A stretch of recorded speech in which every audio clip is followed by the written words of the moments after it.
Software implementations fail at an alarming rate, and one of the key reasons for their failure is customers having unrealistic expectations and vendors setting unrealistic expectations. My name is Marcus Harris. I'm a software and technology attorney. For over 20 years, I have drafted and negotiated a variety of software-related contracts and litigated failed software implementations in courts across the country. Depending on the study and depending on how you define success, 80% of all ERP implementations fail. So the likelihood that you are going to realize all of the expected business benefits that you contracted for, the likelihood that your project is going to be on time and on budget are probably unrealistic. It's probably not going to happen. And I think vendors, to a certain degree, can often set up unreasonable expectations. The salespeople's goal in selling you software is just that, it's to sell you software. They minimize the complexity of implementations, they minimize the complexity of the technology, they tell you it can be implemented out of the box within months.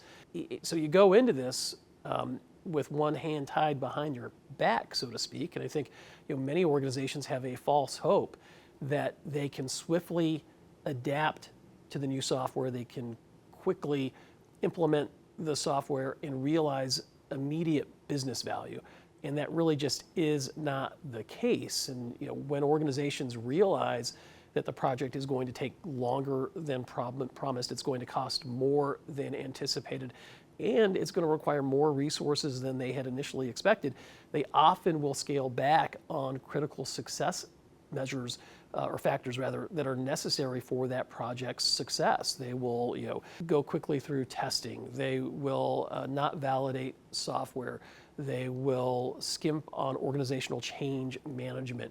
And all of these things have the unfortunate effect of increasing the likelihood that that project is going to fail. And the primary reason for that is that the customer had unreasonable expectations that were probably, at least in part, set by the vendor.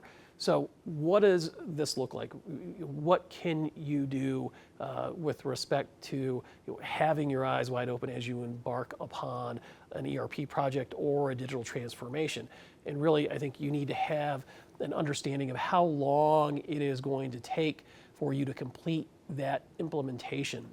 Underestimating how long the implementation project is going to take is going to be problematic. If you think it can be completed in 18 months, but really it is going to take 30 months, you need to plan for that contingency and have an understanding that that is very likely to happen. When a company that has anticipated that it's going to be 18 months realizes that it is going to be much longer, they start to pull back on necessary resources, and again, contributing to the failure of the project. One of the key issues that we will see in the cases that we deal with are companies that have undersized budgets and timelines. And what I mean by that is organizations will believe that the implementation is going to be quick and they believe it is going to be cheap.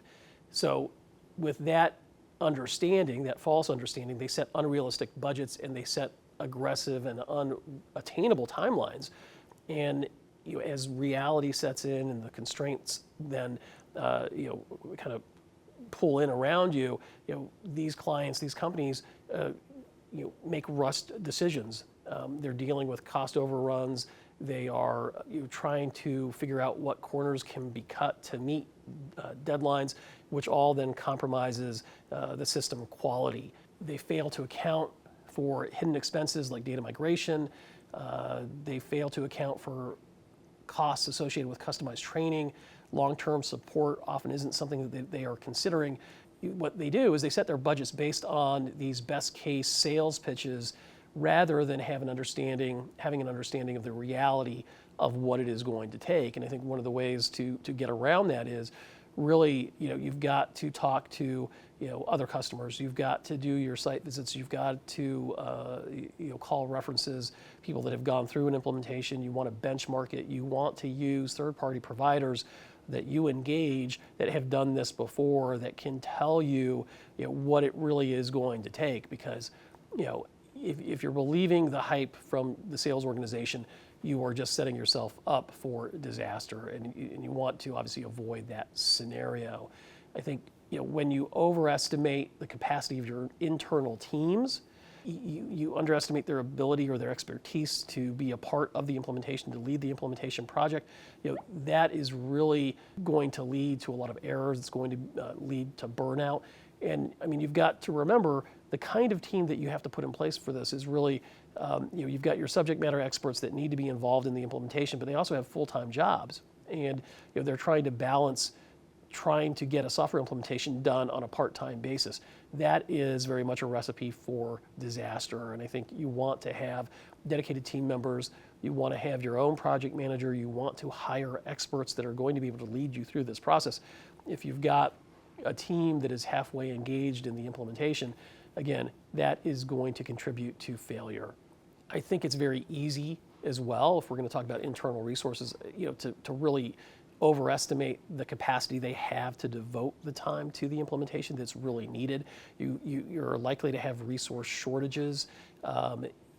People are going to be on vacation, they're not going to be available, and I think this is why you really want to have an understanding of what you're getting yourself into, talk to people that have done it before, figure out what the best practices are to have a successful implementation. If you're trying to meet unrealistic go-live dates, that really does lead you into a rushed implementation.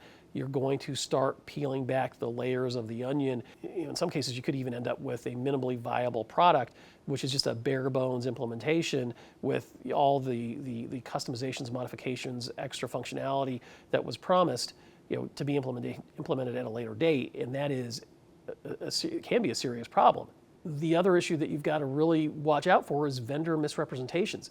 And this can take a variety of forms. I mean, it really can, vendors suggesting that the timeline can be done in months versus years. It can be misrepresentations regarding the complexity of modifications or customizations. It can be misrepresentations on the complexity of the software itself. They can tell you the software can do anything, you just need to configure it properly. They don't tell you that, but configuring it is incredibly complicated and incredibly expensive. They've got a vested interest really in making that project last as long as possible. They're on a billable hourly rate. They make money based on the longer that project takes, the more complicated it is. They're not necessarily looking out for your best interest. They're looking to generate revenue off of your product. They're also many times wanting to use your project as a training ground for inexperienced, unqualified consultants that are new to their organization, and really they leave you holding the bag of the cost of training those consultants. So that is another thing that you want to really watch out for. And I think one of the other issues that we will see that you should be aware of is really a misalignment of system capabilities. And what I mean by that is, there's this silver bullet fallacy associated with a lot of these ERP projects or products. And the reality is there is no silver bullet. And these products are complicated.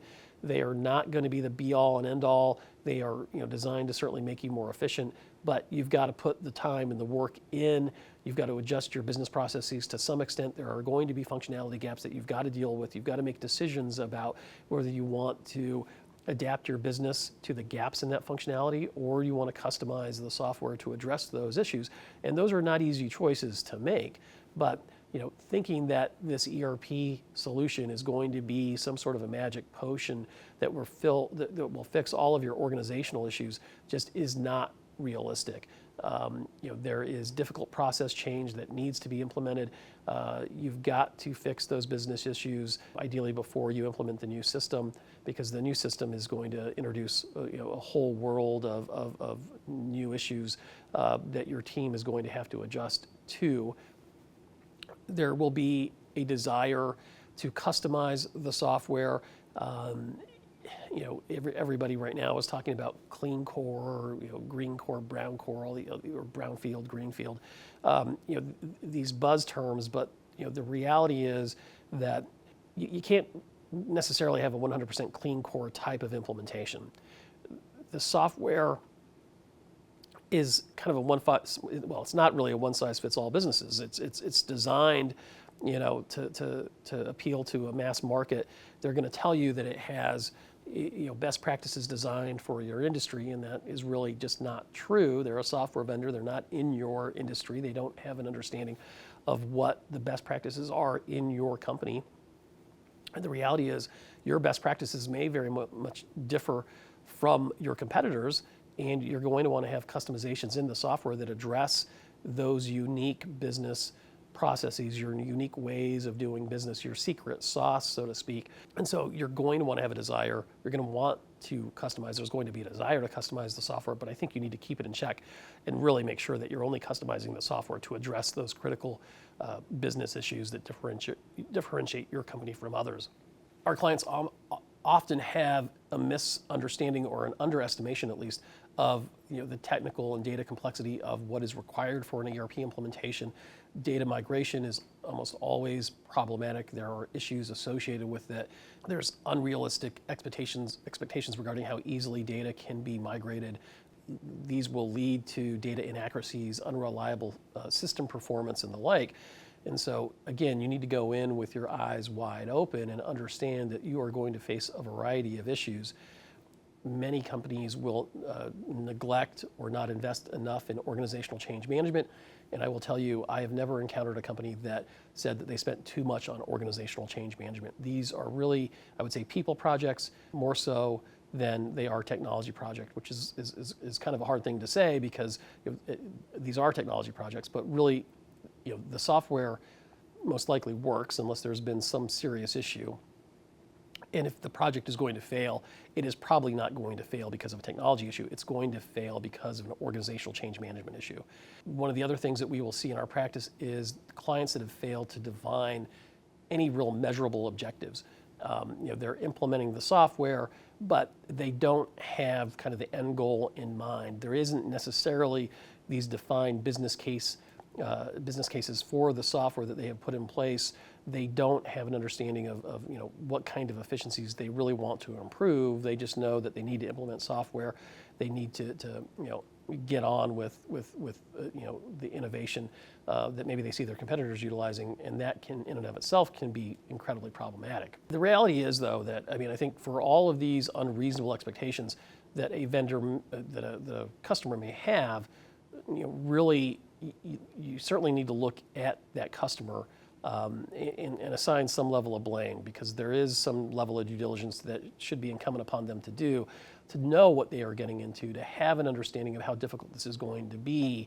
But really, you also have to point the finger at the vendors, because they're incented to minimize the complexity of these implementations. Some of these software vendors have incredible reputations for complexity, SAP being one by way of example.